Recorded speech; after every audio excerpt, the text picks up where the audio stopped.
श्री शिवाय नमस्तुभ्यम। राधे राधे दोस्तों, आप सब लोग कैसे हैं? आप सभी का मेरे चैनल सुविचार विद अनीता में प्यार भरा स्वागत है। आज हम सुनेंगे जन्माष्टमी 16 अगस्त 2025 को मनाई जाएगी।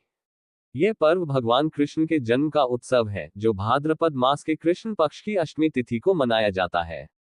पौराणिक कथा के अनुसार भगवान कृष्ण का जन्म मथुरा के कारागार में हुआ था। श्री कृष्ण जन्माष्टमी पर कान्हा की पूजा करने के साथ साथ अंत में इस व्रत कथा का पाठ अवश्य करना चाहिए। इससे लड्डू गोपाल अति प्रसन्न होंगे। हिंदू पंचांग के अनुसार हर साल भाद्रपद मास के कृष्ण पक्ष की अष्टमी तिथि को आधी रात को श्री कृष्ण का जन्मोत्सव मनाया जाता है। शास्त्रों के अनुसार भादो मास की अष्टमी तिथि रोहिणी नक्षत्र को आधी रात को कान्हा का जन्म हुआ था।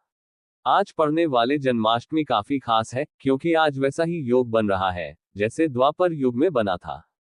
आज के दिन रोहिणी नक्षत्र जयंत योग के साथ साथ चंद्रमा वृषभ और सिंह राशि में सूर्य विराजमान है। इसके साथ ही आज गजकेसरी योग भी बन रहा है। आज के दिन भगवान श्री कृष्ण की विधिवत पूजा करने के साथ साथ इस व्रत कथा का पाठ अवश्य करना चाहिए। इससे कान्हा अति प्रसन्न होते हैं और आपकी पूजा भी पूर्ण होती है। आइए जानते हैं श्री कृष्ण जन्माष्टमी की व्रत कथा। श्री कृष्ण जन्माष्टमी व्रत कथा। पौराणिक कथाओं के अनुसार द्वापर युग में भोजवंशी राजा उग्रसेन का मथुरा में शासन था।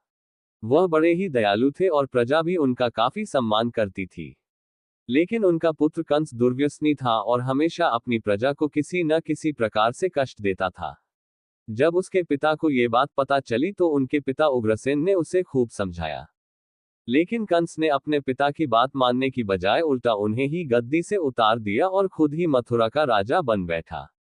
कंस की एक बहन थी, जिसे वह अपनी जान से ज्यादा प्यार करता है।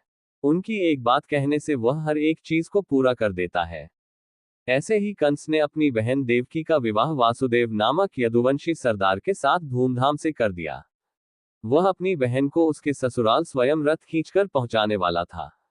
जब अपनी बहन देवकी को उसकी ससुराल पहुंचाने जा रहा था कि तभी अचानक रास्ते में आकाशवाणी हुई, हे कंस, जिस देवकी को तू बड़े प्रेम से ले जा रहा है, इसी के गर्भ से उत्पन्न 8वां बालक तेरा वध करेगा। यह सुनकर कंस घबरा गया और अपनी बहन के पति वासुदेव को मारने के लिए टूट पड़ा। तब देवकी ने कंस से विनयपूर्वक कहा, मेरे गर्भ से जो संतान होगी उसे मैं तुम्हारे सामने ला दूंगी। इन्हें मारने से क्या लाभ है? कंस ने देवकी की बात मान ली, लेकिन वासुदेव और देवकी को उसने कारागार में डाल दिया। वासुदेव देवकी की एक एक करके 7 संतानें हुई और 7 को जन्म लेते ही कंस ने मार डाला। अब बारी थी 8वें बच्चे के होने की। कंस ने इस दौरान कारागार में वासुदेव देवकी पर और भी कड़े पहरे बैठा दिए। वहीं दूसरी ओर देवकी के साथ नंद गांव में नंद की पत्नी यशोदा को भी बच्चा होने वाला था। उन्होंने वासुदेव देवकी के दुखी जीवन को देख 8वें बच्चे की रक्षा का उपाय रचा। जिस समय वासुदेव देवकी को पुत्र पैदा हुआ, उसी समय संयोग से यशोदा के गर्भ से एक कन्या का जन्म हुआ, जो और कुछ नहीं सिर्फ माया थी। जिस कोठरी में देवकी वासुदेव कैद थे, उसमें अचानक चतुर्भुज भगवान प्रकट हुए। दोनों भगवान के चरणों में गिर पड़े। भगवान ने देवकी वासुदेव से कहा, अब मैं पुनः नवजात शिशु का रूप धारण कर लेता हूं। तुम मुझे इसी समय अपने मित्र नंद जी के घर वृंदावन में ले जाओ और उनके यहाँ जिस कन्या का जन्म हुआ है, उसे लाकर कंस को दे दो। भगवान ने कहा, इस समय वातावरण अनुकूल नहीं है, लेकिन फिर भी तुम चिंता न करो। जागते हुए पहरेदार सो जाएंगे, कारागृह के दरवाजे अपने आप खुल जाएंगे और उफनती अथाह यमुना तुमको पार जाने का मार्ग खुद दे देगी। भगवान के आदेश अनुसार वासुदेव नवजात शिशु रूप श्री कृष्ण को सूप में रखकर कारागृह से निकल पड़े और यमुना को पार कर नंदजी के घर पहुंचे, जहां उन्होंने नवजात शिशु को यशोदा के साथ सुला दिया और उनकी कन्या को लेकर मथुरा आ गए। वासुदेव के आते ही कारागृह के फाटक पूर्ववत बंद हो गए। कंस तक वसुदेव देवकी के बच्चा पैदा होने की सूचना पहुंच गई।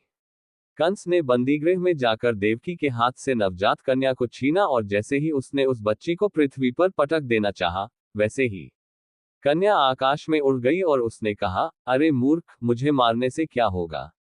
तुझे मारने वाला तो वृंदावन पहुंच चुका है और वह जल्द ही तुझे तेरे पापों का दंड देगा। जन्माष्टमी का महत्व। जन्माष्टमी का पर्व भगवान कृष्ण के जन्म का उत्सव है और इसे पूरे भारत में बड़े धूमधाम से मनाया जाता है।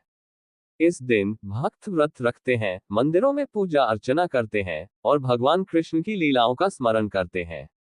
ऊपर सुनाए गए लेख अगर आप लोगों को अच्छी लगी हो तो मेरे चैनल सुविचार विद अनीता को प्लीज लाइक करें, शेयर करें और सब्सक्राइब करके रखें। ऐसी और जानकारियां पाने के लिए मेरे चैनल पर दिए गए बेल आइकन को प्रेस करके रखें। धन्यवाद दोस्तों।